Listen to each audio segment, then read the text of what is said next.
નિશ્ચય ટળ્યા ન ટળ્યાનું. સ્વામિનારાયણ હરે સંવત 1877 ભાદરવા સુધી બીજને દિવસ સ્વામી શ્રી સહજાનંદજી મહારાજ ગામ શ્રી સારંગપુર મધ્યે જીવા ખાચરના દરબારમાં ઉત્તરાદે દ્વાર ઓરડાની ઓરસરીએ વિરાજમાન હતા અને સર્વ શ્વેત વસ્ત્ર ધારણ કર્યા હતા અને પોતાના મુખારવિંદની આગળ મુનિ તથા દેશ દેશના હરિભક્તની સભા ભરાઈને બેઠી હતી. પછી મુક્તાનંદ સ્વામીએ પૂછ્યું છે, જેને ભગવાનના સ્વરૂપનો નિશ્ચય પ્રથમ થઈને પછી મટી જાય છે તેને તે પ્રથમ નિશ્ચય થયો હતો કે નહોતો થયો? પછી સ્વયં પ્રકાશાનંદ સ્વામી બોલ્યા છે, જેને પોતાના જીવાત્માને વિશે નિશ્ચય થયો હોય તે તો કોઈ રીતે ટળે નહીં, અને શાસ્ત્રની રીતે જો નિશ્ચય થયો હોય તો શાસ્ત્રમાં ન મળે. એવું ચરિત્ર જ્યારે પરમેશ્વર કરે ત્યારે ભગવાનનો નિશ્ચય હોય તે ટળી જાય છે. પછી શ્રીજી મહારાજ બોલ્યા છે, શાસ્ત્રને વિશે તો પરમેશ્વરનું સમર્થપણું, અસમર્થપણું, કરતાપણું, અકર્તાપણું એવી અનંત જાતની વાત છે. માટે એવું કયું શાસ્ત્ર બહાર ચરિત્ર પરમેશ્વરે કર્યું હશે જે જેણે કરીને એનો નિશ્ચય ટળી ગયો? એ પ્રશ્નનો ઉત્તર કરો. પછી સર્વે મુનિ બોલ્યા છે, શાસ્ત્ર બહાર તો કોઈ ચરિત્ર નથી. માટે હે મહારાજ, એ જીવને નિશ્ચય થઈને પાછો ટળી જાય છે તેનું શું કારણ છે? પછી શ્રીજી મહારાજ બોલ્યા છે, જેને ભગવાનનો નિશ્ચય થાય છે તેને શાસ્ત્રે કરીને જ થાય છે. કાં જે શાસ્ત્રમાં પરમેશ્વરના પણ લક્ષણ કયા હોય અને સંતના પણ કયા હોય. માટે શાસ્ત્રે કરીને નિશ્ચય થાય તે જ અચળ રહે છે, અને શાસ્ત્ર વિના પોતાને મને કરીને જે નિશ્ચય કર્યો હોય તે નિશ્ચય ટળી જાય છે. અને વળી ધર્મની પ્રવૃત્તિનું જે કારણ છે તે પણ શાસ્ત્ર જ છે.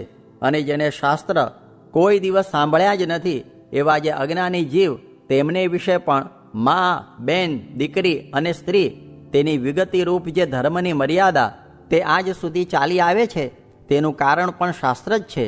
કેમ જે શાસ્ત્રમાંથી કોઈકે પ્રથમ એવી વાત સાંભળી છે તે પરંપરાએ કરીને સર્વે લોકમાં પ્રવર્તી છે. માટે જેને ભગવાનનો નિશ્ચય થઈને ટળી જાય છે તેને તો શાસ્ત્રના વચનની પ્રતીતિ જ નથી. એ તો કેવળ મનમુખી છે ને નાસ્તિક છે. અને જો શાસ્ત્રની પ્રતીતિ હોય તો કોઈ કાળે પરમેશ્વરથી વિમુખ થાય જ નહીં. કારણ કે શાસ્ત્રમાં તો અનંત જાતના ભગવાનના ચરિત્ર છે. માટે પરમેશ્વર ગમે તેવા ચરિત્ર કરે પણ શાસ્ત્રથી બારણે હોય જ નહીં. માટે જેને શાસ્ત્રના વચનનો વિશ્વાસ હોય તેને જ ભગવાનના સ્વરૂપનો નિશ્ચય અડગ થાય છે, અને એ કલ્યાણ પણ તેનું જ થાય છે, અને તે ધર્મમાંથી પણ કોઈ કાળે ડગે જ નહીં. ઇતિ વચનામૃતમ. એવી રીતે સારંગપુર પ્રકરણનું 13મું વચનામૃત જે તે થયું. સૂર્યને કોની ઉપમા દેવાય?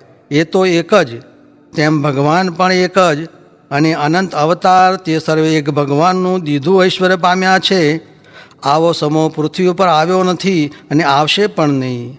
ને આ સાધુ પણ આવ્યા નથી ને આવશે પણ નહીં. ને આ ભગવાન પણ આવ્યા નથી ને આવશે પણ નહીં. અનંત અવતાર થઈ ગયા ને અનંત અવતાર થશે, પણ આ સાધુ ને આ ભગવાન તે આવ્યા નથી ને આવશે પણ નહીં.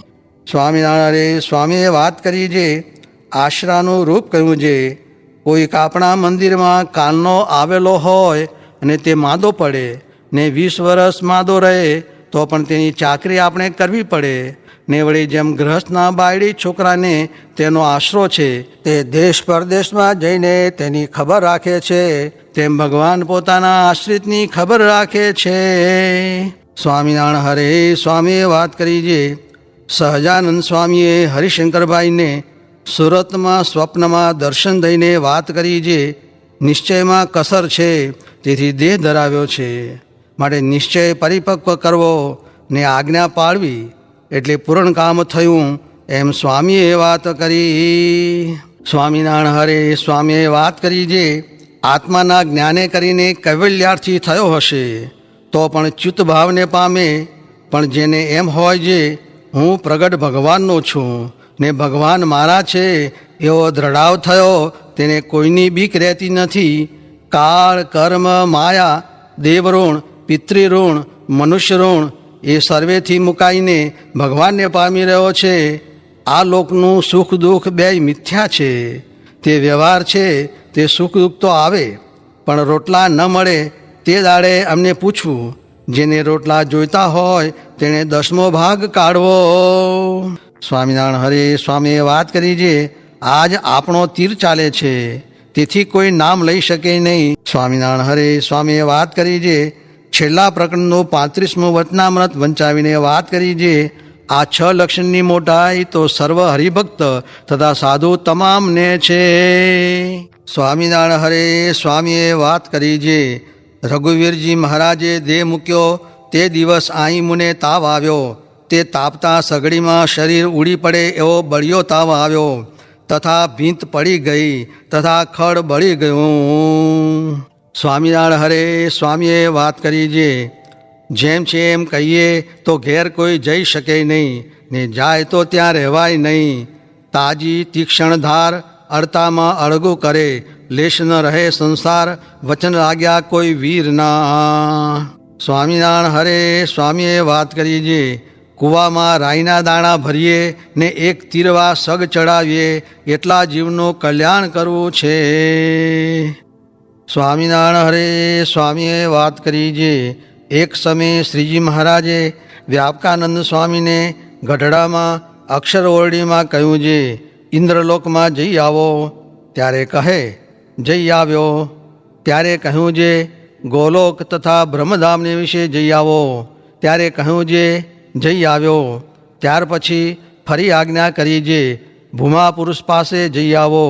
ત્યારે તે વ્યાપકાનંદ સ્વામી કહે છે 1000 માથાનો દૈત્ય માર્ગ રોકીને રહ્યો છે. ત્યારે મહારાજે કહ્યું છે તમે પણ તેવું રૂપ ધરીને તેને જીતી જાઓ. પછી તેમ કર્યું. પછી ફરીને કહ્યું છે બીજા 10,000 માથાનો દૈત્ય આગળ છે. ત્યારે શ્રીજી મહારાજે કહ્યું છે તમે પણ તેથી મોટું રૂપ ધરીને તેને જીતીને જાઓ. પછી તે તેમ કરીને ભૂમા પુરુષ પાસે ગયા.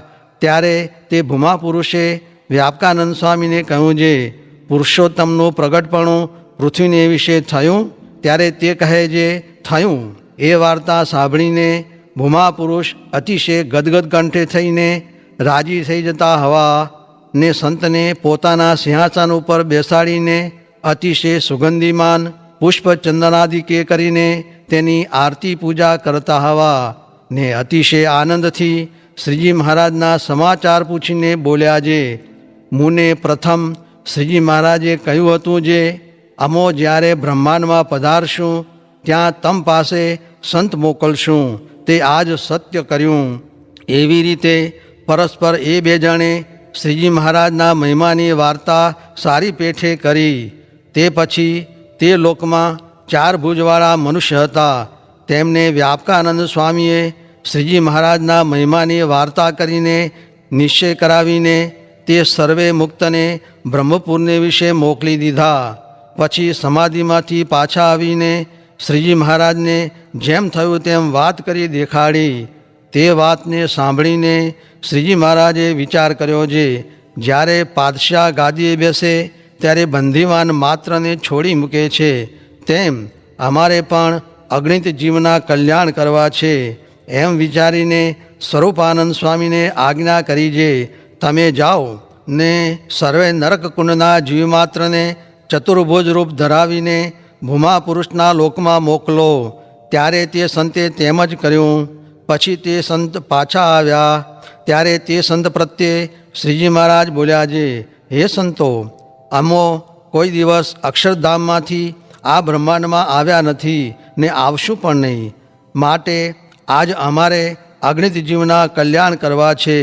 તે માટે અમો તથા અક્ષરધામ તથા અક્ષરના મુક્ત તથા બીજા ધામના ભગવાન તથા બીજા ઈશ્વર કોટી તેણે સહિત અમે અહીં પધાર્યા છીએ.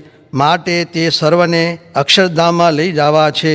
એવી રીતે સંત આગળ મહારાજે પોતાના મહિમાની વાત કરી.